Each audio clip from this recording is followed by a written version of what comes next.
Amitnagar circle પાસે ફરી એકવાર એસટી બસની અડફેટે માસૂમનું મોત થતાં તંત્રએ ગઈકાલે દબાણોનો સફાયો બોલાવ્યો હતો। 6 વર્ષ પહેલા બ્રાઇટ સ્કૂલની વિદ્યાર્થીની એસટી બસની અડફેટે આવી જતા તેનું મોત થયું હતું, જેથી ઉહાપોહ થતાં તંત્રએ અમિતનગરનું બસ સ્ટેન્ડ બંધ કરાવી દીધું હતું, જે બસ સ્ટેન્ડ 6 મહિના પહેલા જ ફરીથી શરૂ કરવામાં આવ્યું હતું।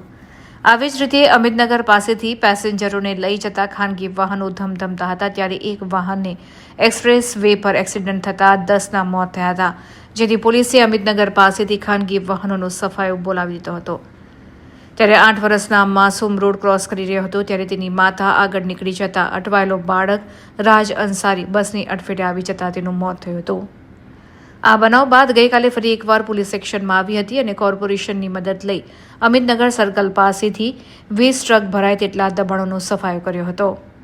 આ ઉપરાંત પોલીસે નો પાર્કિંગ ઝોનના 11 વાહનોને ચલણ આપી એક પેસેન્જર વાહન પણ ડિટેન કર્યું હતું।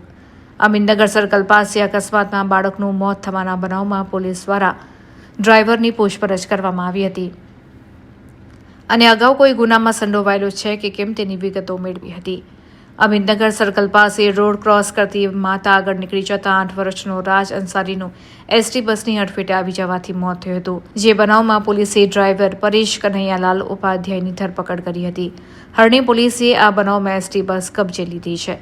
ફોરેન્સિક ટીમે આ બનાવ સ્થળે તેમજ બસનું નિરીક્ષણ કરી કેટલાક પુરાવા એકત્રિત કર્યા હતા, જ્યારે આરટીઓની ટીમે પણ બસના ફિટનેસ તેમજ અન્ય બાબતોની તપાસ કરી હતી।